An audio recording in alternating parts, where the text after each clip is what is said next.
To all the ladies and gentlemen who are listening to me right now, good morning. I first would like to thank the organizing committee for their efforts and for the success of such a scientific e-gathering. Second, I would like to congratulate them for the choice of the topic, as the theme of the mother in our socio-historical context is a topic that touches all of us in one way or another.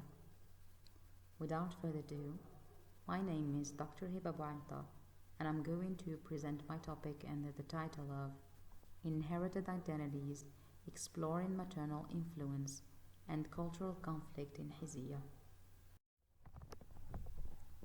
So, the Algerian piece of work that I'll be referring to in this short presentation is the novel of Hizya by the Algerian Francophone writer Maysa Bey. The writer initially writes in French with Algerian themes and characters. The novel was published in 2015 and it speaks about the inner life of the protagonist with the name of Hizya. She is a 23 years old young woman who lives in the Kasbah at the heart of Algiers and who belongs to a working class neighborhood and family. Moreover, she is a university graduate who works at a salon as a hairdresser. In fact, the story and the protagonist is received by critics and also by the writer herself as a voice for thousands of Algerian young women who belong to the working class and who are torn between their personal desire, dreams, and social values and traditions. It is also worthy to mention that Hizya, the protagonist, is perceived to be inhabited by the historical character of Hizya, of the poem that is chanted by Benguitoun. Maysa Bey writes the whole poem at the end of the novel, both in Arabic and in French. So such historical reference is in fact a space of reference and a space of escape for the protagonist from the social and cultural pressures she receives from her society as a whole, and in particular from her mother. So the protagonist is specifically in confrontation with her mother as a bearer of sociocultural traditions. So the mother is sort of represented as a character who is a traditional, pragmatic, and reserved figure. She also embodies the cultural and social expectations, prioritizing stability and reputation over personal desires or emotional fulfillment. She is actually the opposite of what Hizya wants to be, which created further tension in her inner life. In this study, or in this presentation, we will focus on reading both characters, Hizya and also her mother, from a perspective of post-colonialism and Islamic feminism as the two theoretical frameworks intersect in an intellectual endeavor by the perspective of Layla Ahmed. So who is Layla Ahmed? She is an Egyptian scholar who was born in 1940 and she studied classical Islamic texts and traditions to produce significant groundbreaking books about women, gender, and in Islamic societies. She stresses on the idea that history, culture, and religious interpretations impact the perception of women's role in society. Her perception and views uses the notion of post-colonialism or the theoretical grounds of post-colonialism to take into consideration the cultural and historical context. Whereas feminism as a theory considers or reconsiders the role of women in society.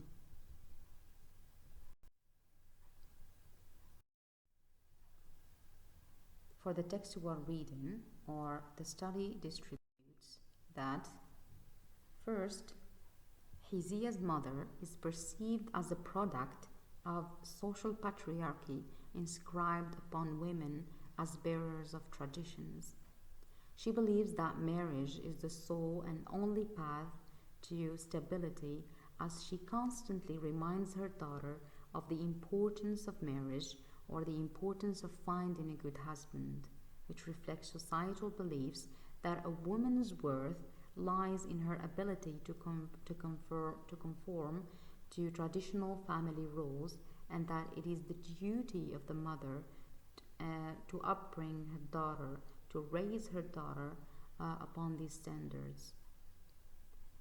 So Leila Ahmed observes that women in post-colonial societies often internalize and enforce societal norms, leading to create further limitations on other women, and more specifically their daughters. So these women, like Hizya's mother, are the product of patriarchal interpretations of Islamic texts that gave women a certain social status or social role.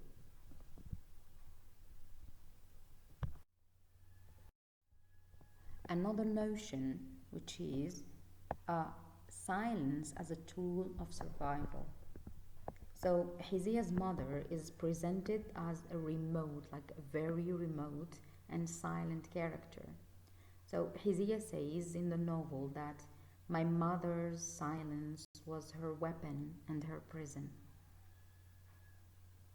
So this shows that women in such post-colonial societies, more specifically Algeria, use silence as a mean for survival. Having a voice means having a personal individuality that may or may not align with traditions. Thus, to conform with the social rules, silence is a means of survival rather than clashing with traditions. The same silence is inherited by Hizya, as she has no clear voice, and it is also exhibited in her inner struggle and the double narrative voice throughout the novel. On this account, Leila Ahmed believes that silence is a means of survival for women. Thirdly, or as a third point, we have the idea of generational conflict, showing a shift in consciousness.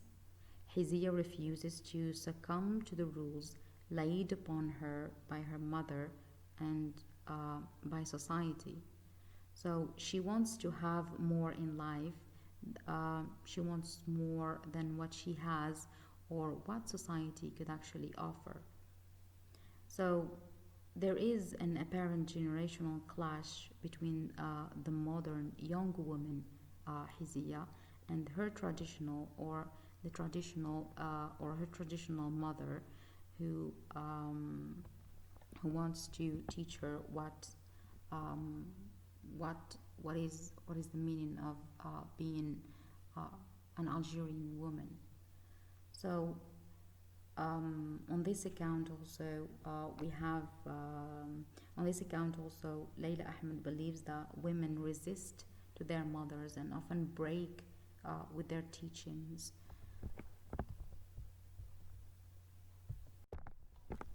So the last point is the emphasis on post-colonial context.